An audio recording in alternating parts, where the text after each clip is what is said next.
Alright, troops, what's going down? Just thought I'd jump on and do a video. I've had a bit of a kind of eventful day. Been really good weather the day in it. I got up at back at 7 this morning to go to Edinburgh. Um, so I got my train at about 8. No, wait, was it 9 o'clock? Aye, 9 o'clock, because I had to be in Edinburgh by like 10:30, right?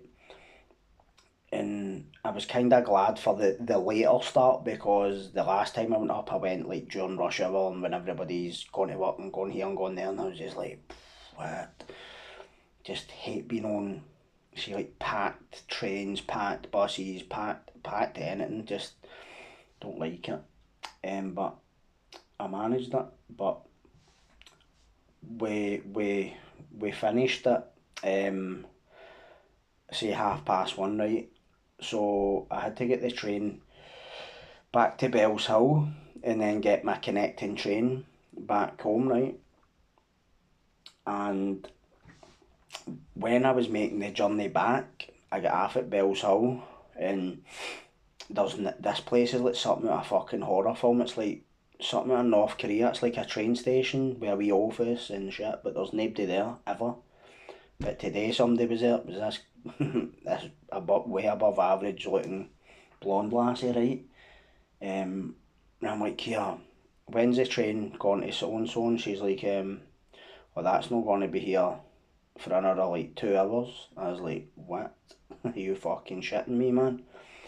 I was like, fucking hell, I need to think of something. So she's like, if you walk over to the other platform, you can get the train back the way you came, get off at Motherwell, go to platform 2, and then you'll get the train straight home. It arrives 5 minutes after you get there.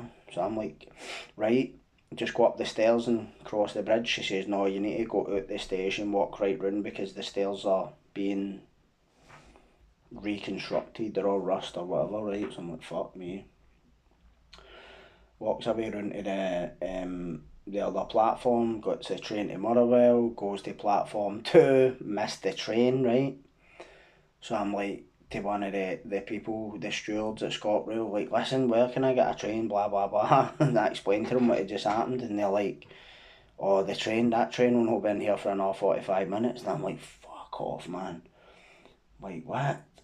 But then, by pure happenstance, I walked out onto platform 3, I think it was, and there was a train heading through Rutherglen, which is where my jiu-jitsu class is, so I was like, ka-ching, right on that.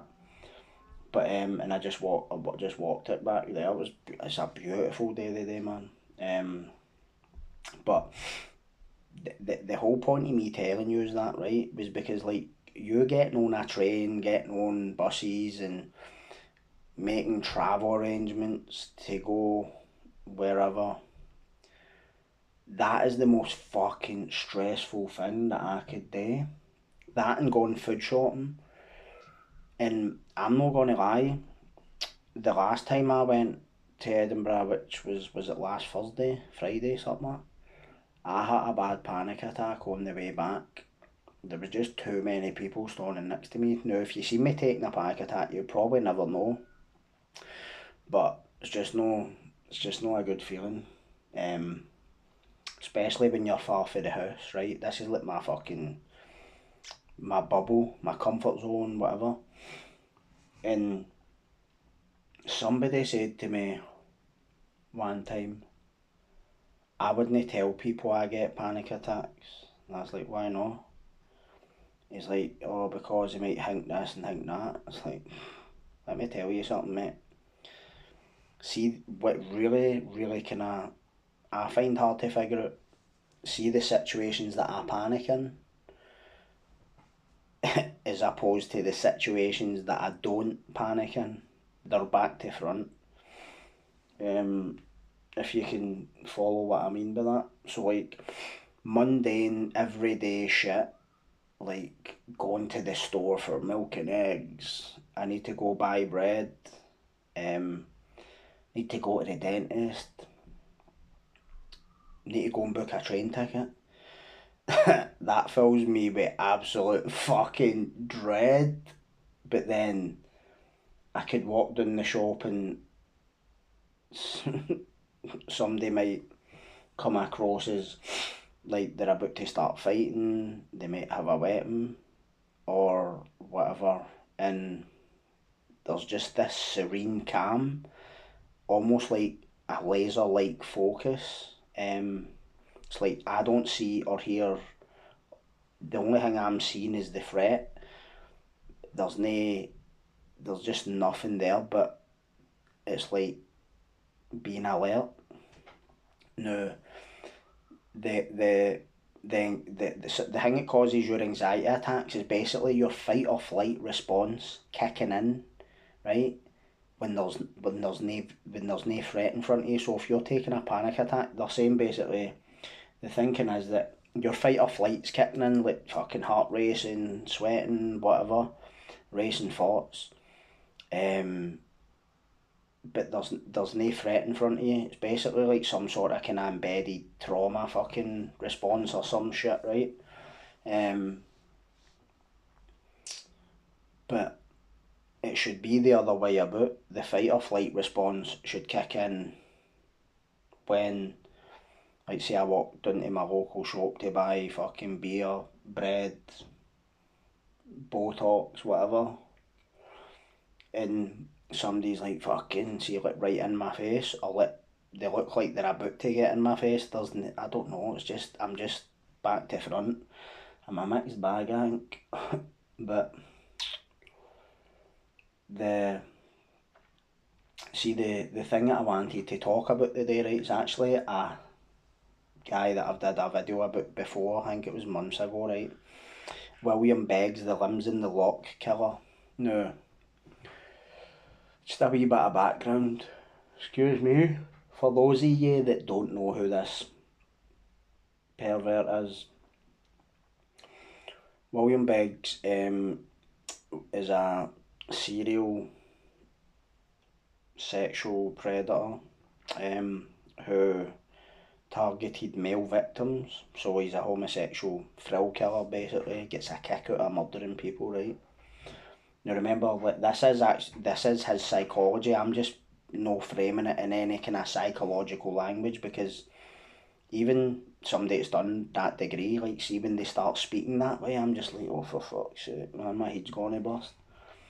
And it's like translating for academics. I feel like I'm translating for them, right?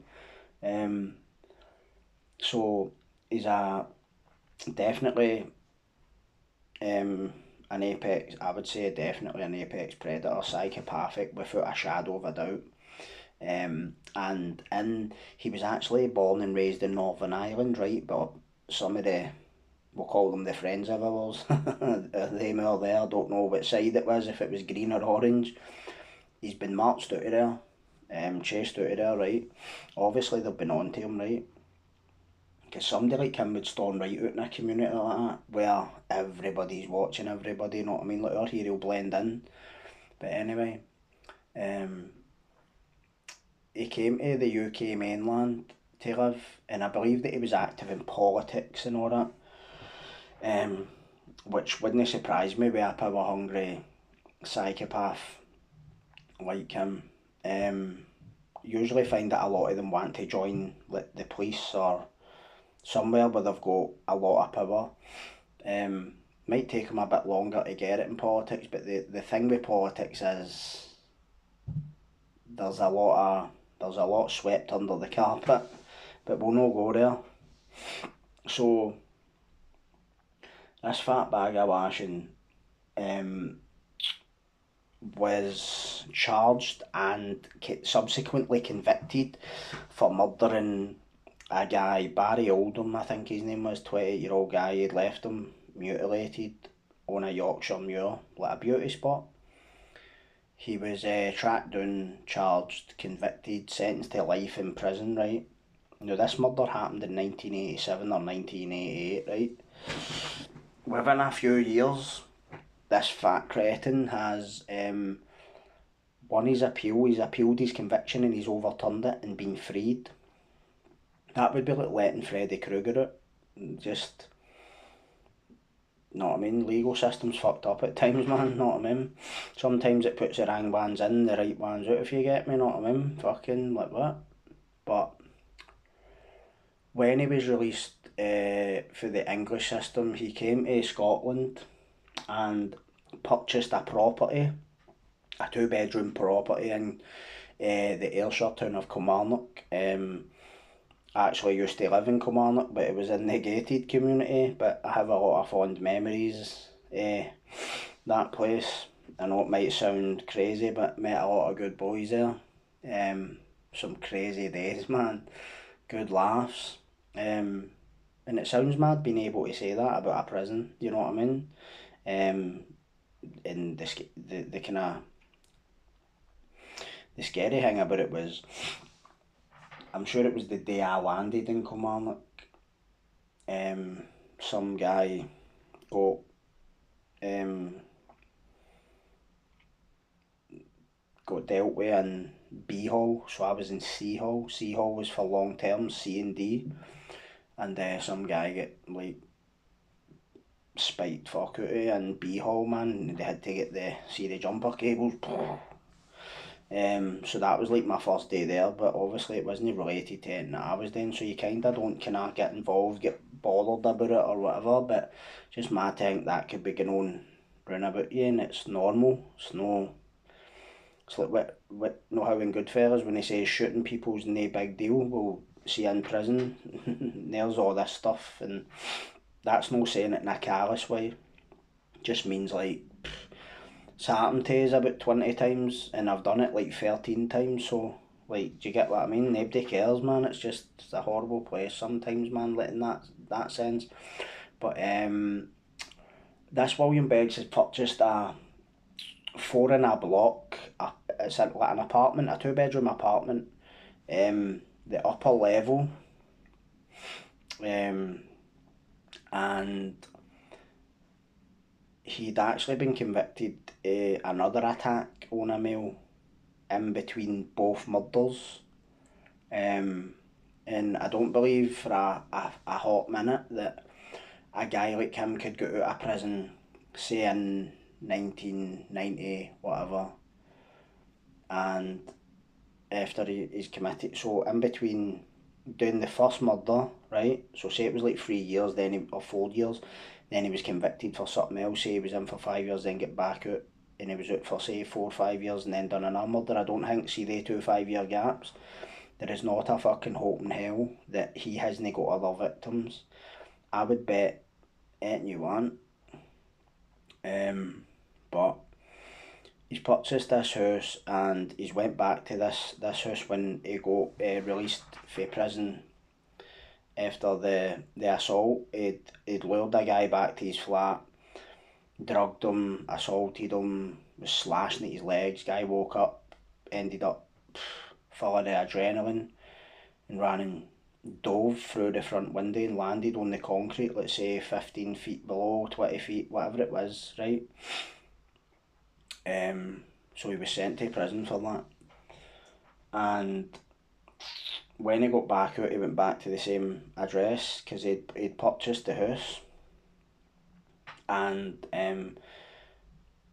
a couple of weeks before Christmas, before New Year, no, in fact, it was before Christmas, it was round about the start of December 1999, he lured uh, young, this young guy who worked in a supermarket, who was out on his staff night out, drinking. I think he'd started arguing with his pal, they'd had a fight, they'd parted ways, and in between him leaving his pal and walking through his last known sighting was obviously he's been approached by William Beggs and somehow lured back to William Beggs's flat.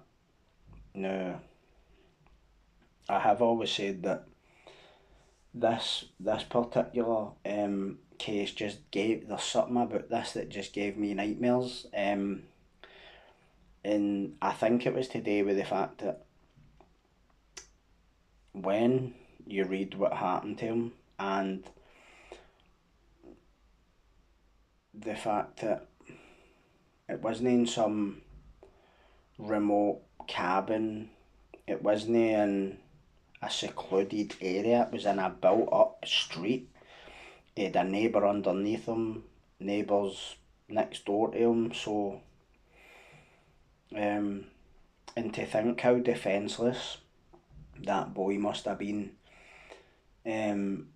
knowing there must have came a point where he knew he was in serious trouble. And obviously because I've researched this case a few times, right, and to be honest,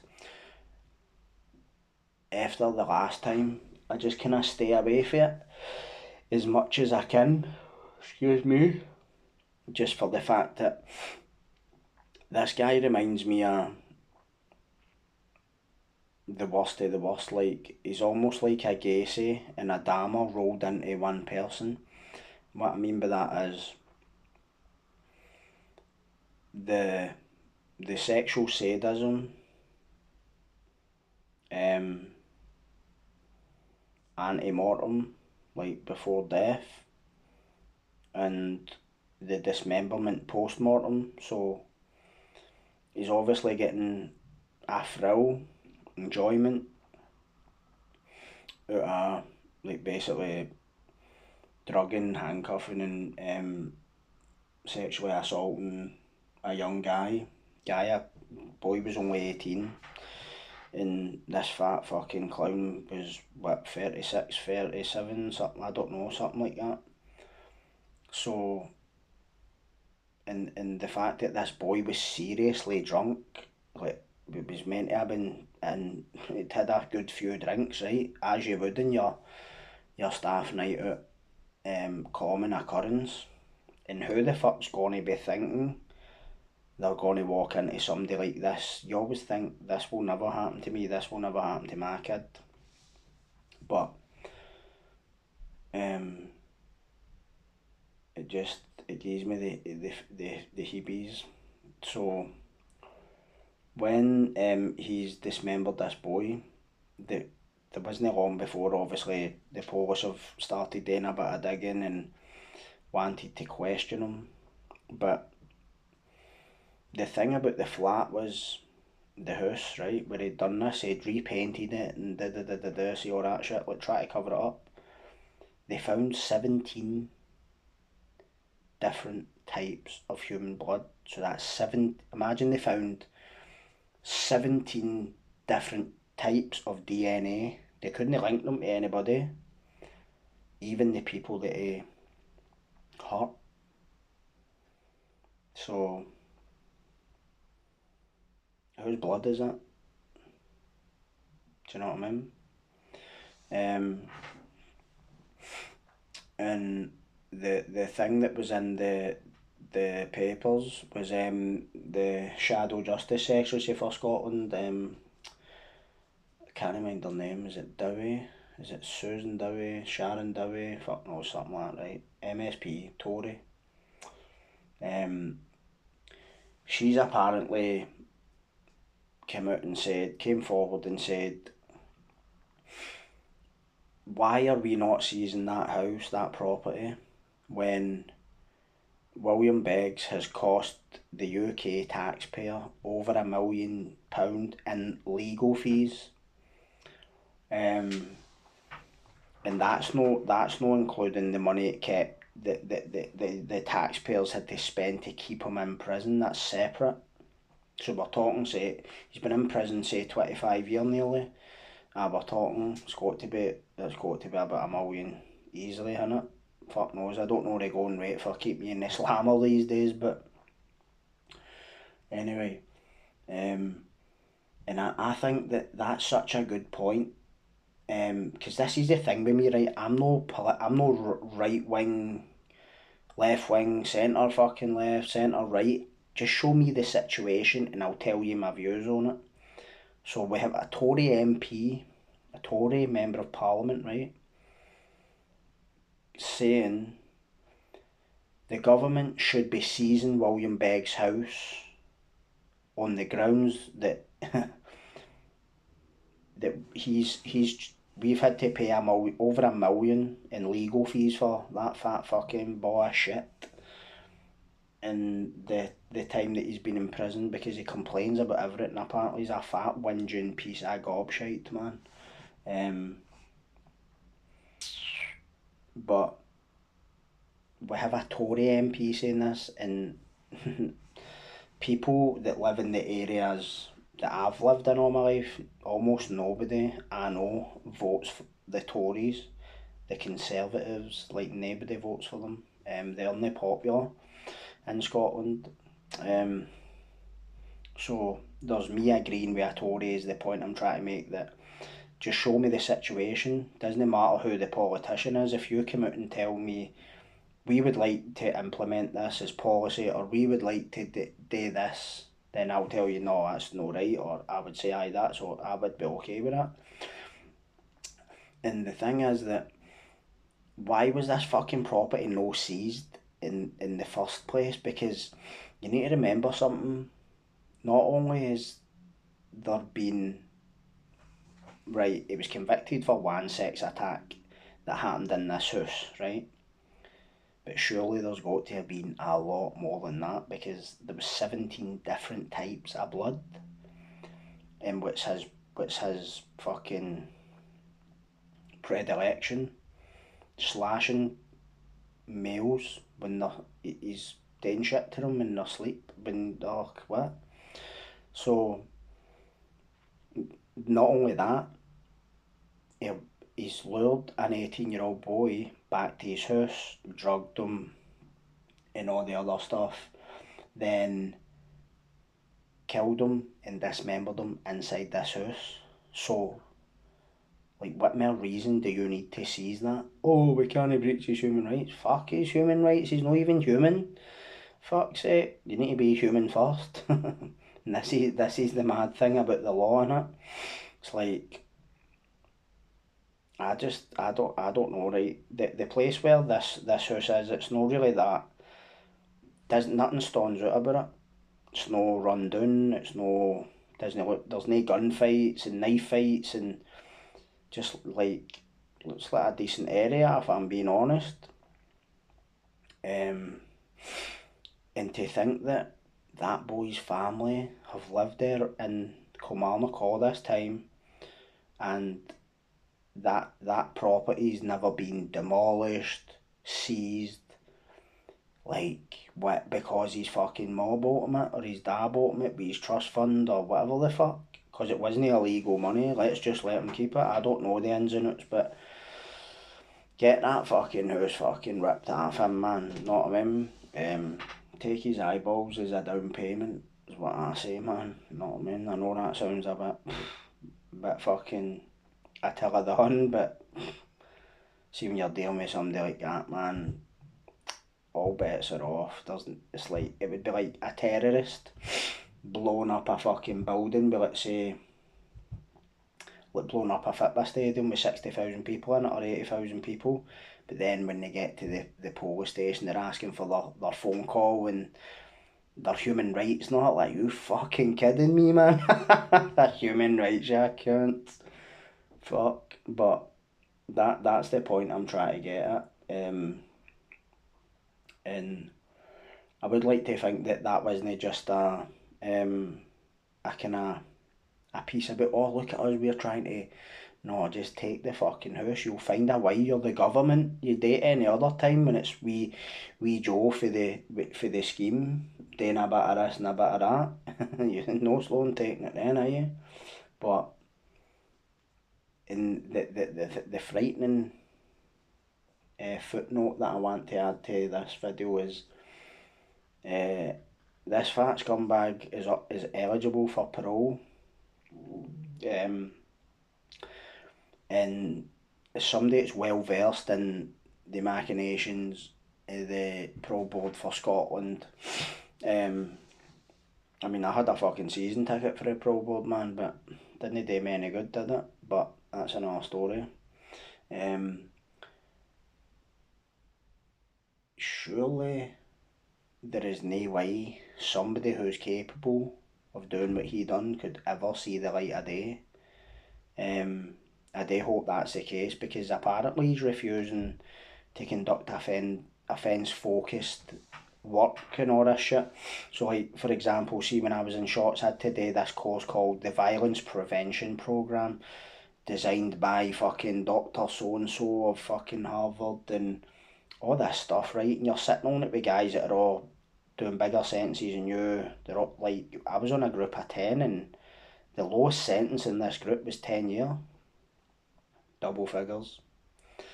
Um, there was like the majority were lifers. Um, Porky, the guy I spoke about before, he was on the group.